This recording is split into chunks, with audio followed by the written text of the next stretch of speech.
আসসালামু আলাইকুম। সবাইকে স্বাগত জানাচ্ছি আমার দেশ আজকের লিড নিউজে। আপনাদের সাথে আছি আমি তাহমিনা তাসির। আমাদের আজকের লিড নিউজের শিরোনাম, কবর থেকে এসে ভোট দেন ২০ লাখ মৃত ব্যক্তি। নিউজটি লিখেছেন গাজী শাহনেওয়াজ। চলুন দর্শক জেনে নেই বিস্তারিত।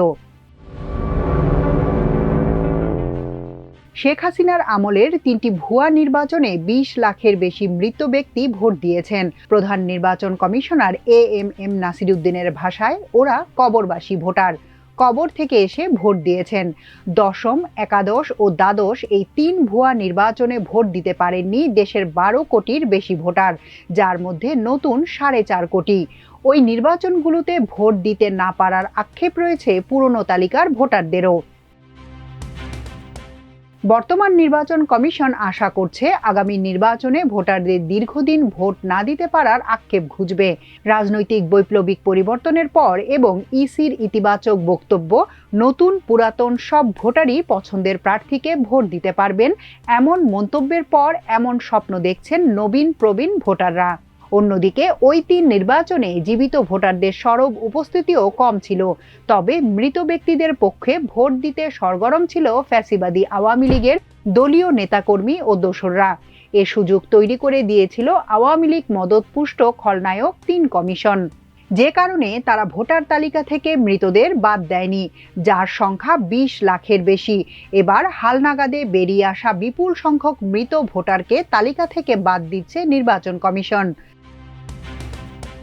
গত ফেব্রুয়ারিতে এক অনুষ্ঠানে সাংবাদিকদের কাছে আক্ষেপ করে প্রধান নির্বাচন কমিশনার এএমএম নাসিরউদ্দিন বলেন, মৃত ভোটার আমাদের ধারণার বাইরে ছিল, এর সংখ্যা ২০ লাখের বেশি।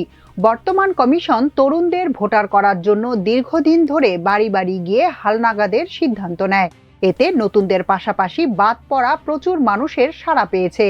হালনাগাদে তথ্য সংগ্রহ হওয়া ৬০ লাখের মধ্যে গত ২৩ মার্চ পর্যন্ত নিবন্ধিত হয়েছে প্রায় ৪৯ লাখ। আগামী ১১ এপ্রিল নিবন্ধন শেষ হবে। বাকি সময়ের মধ্যে ইসির টার্গেট পূরণ হবে বলে আশা করা হচ্ছে। নতুন ভোটার অন্তর্ভুক্ত ও মৃত ব্যক্তিদের তালিকা থেকে বাদ দেওয়ায় এবার নির্ভুল ভোটার তালিকা প্রণয়ন হবে বলে জানিয়েছেন ইসি নিজেই। ফলে আগামী ত্রয়োদশ জাতীয় সংসদ নির্বাচনে তরুণ ভোটাররা সরকার গঠন এবং রাজনৈতিক দলের জয় পরাজয়ে ফ্যাক্টর হবেন, এমনটাই ধারণা রাজনৈতিক বিশ্লেষকদের। খোঁজ নিয়ে জানা যায়, দশম ও দ্বাদশ এ দুটি সংসদ নির্বাচন ছিল বিএনপি ও জামায়াত সহ বিরোধী দলবিহীন একতরফা নির্বাচন। ভোটার উপস্থিতি ছিল খুবই কম। তবে কমিশন নিজেদের লজ্জা লুকাতে ভোটের হার বাড়িয়ে দায় এড়িয়েছিল।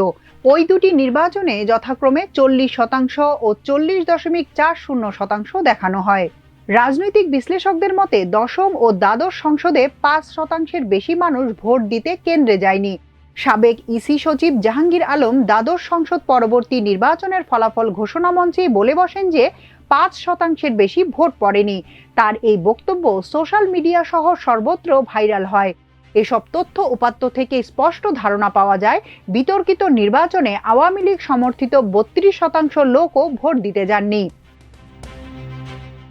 অন্যদিকে ২০১৮ সালের ৩০ ডিসেম্বর একাদশ সংসদ নির্বাচনটি সব দিক থেকেই ব্যতিক্রম ছিল। ভোটের আগের রাতে ব্যালট বাক্স ভর্তি করায় আওয়ামী লীগের ভোটাররাও কেন্দ্রে যাননি।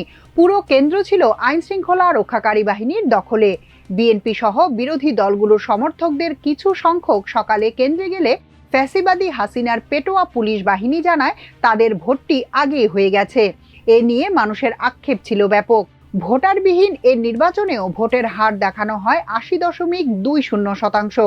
এ নির্বাচনে কিছু কিছু কেন্দ্রে শতভাগ ভোট পড়েছিল। ছাত্র জনতার অভ্যুত্থানের পর আগামী ত্রয়োদশ সংসদ নির্বাচন ঘিরে ভোটের প্রতি মানুষের আগ্রহ বেড়েছে। বিশেষ করে নতুন প্রজন্মে ভোটারদের মধ্যে এ আগ্রহ বেশি। নির্বাচন কমিশনও বিভিন্ন বক্তব্য ও বিবৃতিতে মানুষকে আশ্বস্ত করেছে। তারা বলছে আগামী নির্বাচন হবে উৎসব মুখর। তাই নির্ভুল ভোটার তালিকা প্রণয়নে বাড়ি বাড়ি গিয়ে সারা দেশের মানুষের তথ্য সংগ্রহ করছেন তারা। গত ২০ ফেব্রুয়ারি থেকে ৪ মার্চ পর্যন্ত ভোটার তথ্য হালনাগাদ চলে। সেখানে ফরম পূরণ করেন ৬০ লাখ নাগরিক। ইসির তথ্য মতে গত 23 মার্চ পর্যন্ত 50 লাখ ভোটার নিবন্ধিত হয়েছেন, যার মধ্যে বাদ পড়া 35,94,000 এবং নতুন 12,88,000। নতুন প্রজন্মের এসব নাগরিক ত্রয়োদশ সংসদে ভোট দিবেন। নির্বাচন কমিশন সূত্রে জানা যায় 2024 সালে দেশে মোট ভোটার ছিল 12,18 লাখ। সর্বশেষ তালিকা অনুযায়ী দেশে মোট ভোটার সংখ্যা হবে প্রায় 12.5 কোটি, যাদের সবাই ত্রয়োদশ সংসদে ভোট দিতে পারবেন। কিন্তু নবম সংসদ পরবর্তী 3টি সংসদে বেশিরভাগ মানুষ ভোট দিতে পারেননি। দশম সংসদে 153 এমপি বিনা ভোটে জয়ী হওয়ার পর মানুষ আরও বেশি ভোট বিমুখ হয়ে পড়ে। তালিকা পর্যালোচনা করে দেখা গেছে নবম সংসদের পর থেকে দ্বাদশ সংসদের আগ পর্যন্ত প্রায় 4.5 কোটি নতুন ভোটার তালিকায় যোগ হয়, কিন্তু তারা নিজেদের ভোটাধিকার প্রয়োগ করতে পারেননি। পুরনো 8 কোটি ভোটারের বেশিরভাগই একতরফা নির্বাচনের কারণে ভোট দেওয়া থেকে নিজেদের বিরত রেখেছিলেন, ফলে দেশে ভোটার খরা তৈরি হয়। এমনও দেখা গেছে দেশের বিভিন্ন স্থানে কেন্দ্রগুলোতে মাইকিং করেও ভোটার আনা যায়নি।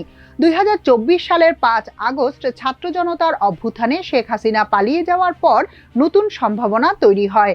রাষ্ট্র থেকে সংবিধান সংস্কারের হিড়িক পড়ে। নির্বাচন কমিশনও এর বাইরে নেই।